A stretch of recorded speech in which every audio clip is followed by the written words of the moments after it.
Bicara sedikit politik kedaerahan di tahun 2024, tepatnya Agustus tahun 2024 akan ada pilkada, pilihan gubernur. Di Jawa Barat kemungkinan besar yang bermain adalah Ridwan Kamil lagi, yang sekarang ke Golkar. Melawan siapa menurut sahabat Jawa Barat yang pantas dan bisa melawan Ridwan Kamil di Jawa Barat? Kemudian di Jawa Tengah, kemungkinan besar Mas Gibran di tahun 2024 akan menjadi calon gubernur. Dan coba kita kira-kira, Mas Gibran dicalonkan melalui Golkar, Gerindra, atau PDIP? Lalu Gubernur DKI Jakarta kemungkinan besar yang bertanding adalah Heru Budi Hartono yang saat ini menjabat sementara Gubernur Jakarta tahun periode 2022-2024 yang merupakan orang lama di DKI, pernah jadi wali kota Jakarta Utara, menangani waduk fluid yang sukses di zaman Pak Jokowi menjadi Gubernur Jakarta. Kemungkinan Heru juga akan dicalonkan oleh Golkar untuk Jakarta tahun 2024-2029. Nah, ada yang menarik dari data ini bukan? Golkar sudah jadi partai istana nampaknya. Dan ini tidak salah, ini langkah strategis, ini langkah pintar. Golkar partai senior, Golkar partai pemerintah siapapun presidennya. Lah, PDIP bagaimana? Bukannya dulu Gibran di PDIP? Apa mungkin tahun 2024 ke Jawa Tengah Gibran pindah ke Golkar? Maka jawabannya adalah kalau PDIP mencalonkan Gibran, maka Golkar juga ikut mendukung. Kalau PDIP punya calon lain, tidak mencalonkan Mas Gibran, Mas Gibran tetap punya perahu di tahun 2024, yaitu lewat Golkar dan Gerindra. Kita buktikan dengan video berikut ini. Isunya kan Mas Gibran mau ke pencalonan gubernur dari Pak Prabowo sendiri bagaimana? Ini saya lihat beliau pemimpin muda yang sangat potensial. Kami selalu akan mendukung pemimpin-pemimpin yang dinamis dan bekerja keras untuk rakyat.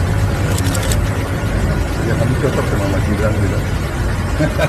Pak, kalau di Gibran itu kan ada dua daerah yang dirapas untuk maju di Jawa Tengah dan DKI. Kalau Pak Prabowo sendiri melihatnya lebih tepat gimana Pak? Beliau di mana aja pas loh. Pak Prabowo kan Sama saya ya, saya lihat. Bapak sendiri akan mendukung? Saya dukung. Saya kira dari dulu saya dukung ya. Gibran.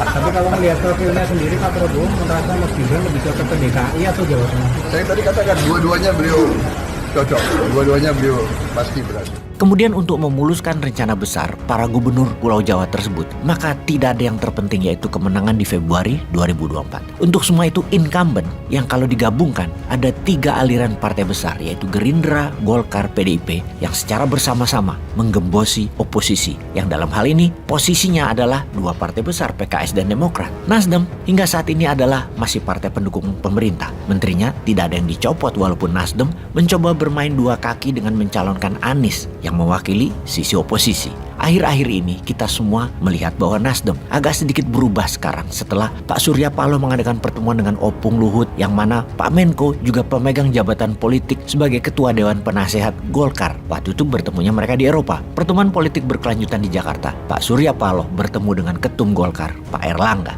Sejak saat itu terlihat agak kendor dukungan Nasdem di lapangan terhadap Anies. Dan adakah deal-deal politik di belakang pertemuan tersebut? Mana ada yang tahu kecuali mereka yang menjabat dan ikut dalam pertemuan tersebut. Kita hanya bisa mengamati tindak tanduk langkah geraknya saja. Maka secara analisa politik untuk memutuskan pengaruh kekuatan incumbent beyond 2024 atau di atas 2024 ke sana, maka batu sandungan bersama adalah Anies Baswedan harus secara bersama-sama digembosi. Di sisi lain, partai besar Banteng di tahun 2024, partai Moncong Putih itu PDIP punya grand design sendiri yaitu akan mencalonkan orang dalam terutama keluarga. Karena kalau bukan keluarga kemungkinan besar dinasti Soekarno di dalam partai tersebut bisa beresiko kehilangan partainya. Bayangkan kalau yang menjadi penguasa adalah musuh organik PDIP. Apa nggak baju oranye bertulisan KPK itu anggota partai hingga elitnya dibungkus semua oleh lawan politik yang berkuasa nanti? Mending dibungkus aja sekarang peluang lawan tersebut biar nggak bisa tanding. Bener deh, apa yang terjadi nanti di PDIP dibuatkan munaslup untuk mengganti ketua umum dan pejabat lainnya di PDIP oleh penguasa nantinya. Bagaimana tuh? Hilang kekuatan keluarga Soekarno di PDIP dan tidak boleh ini terjadi. Kesimpulan PDIP untuk tidak membuat oposisi menang di tahun 2024 kemungkinan besar tetap akan bergabung dengan istana yang sudah punya KIB dan Gerindra di dalam menggembosi bersama dalam tanda petik peran oposisi terutama tokoh targetnya Anies Baswedan.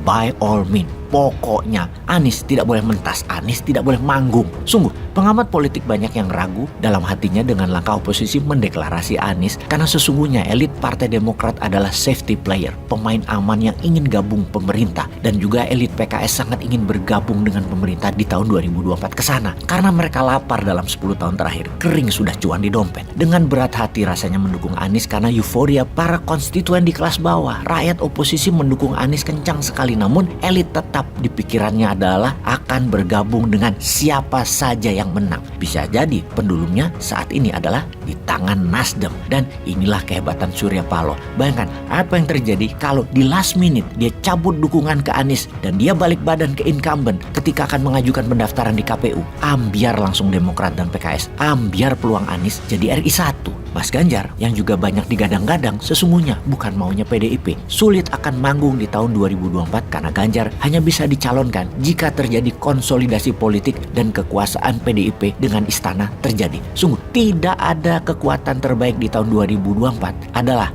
ketika incumbent yang di 2019 dan 2024 ini masih tetap bergabung di tahun 2024 hingga 2029, yaitu kekuatan politik PDIP, KIB, Gerindra, PKB masih bergabung dengan calon mereka atur-atur sendiri, belah-belah jabatan dan belah-belah kue APBN ke depannya sendiri. Tokoh panggung Prabowo, Erlangga, Puan, Ganjar dikombinasi untuk jabatan 1, 2, 3, 4 di tanah air Indonesia. Jadi Prabowo Ganjar Capres Wapres misalnya, jabatan sejenis Perdana Menteri yang sekarang dipegang Opung, dipegang Mas Erlangga, dan Mbak Puan tetap di DPR. Kita semua tahu jabatan Wapres adalah jabatan vote getter saja dan secara kekuatan jabatan tidak punya pengaruh besar dalam menjalankan pemerintahan. Ban serap untuk upacara-upacara sosial politik. Kalau skenario ini terjadi, yaitu incumbent versus incumbent, kemungkinan besar Partai Demokrat akan bergabung, juga PKS. Maka bisa kertas putih lawannya incumbent karena Nasdem sudah duluan di sana. Lalu Anies gimana? Ya itulah politik, sangat dinamis dan syarat kepentingan.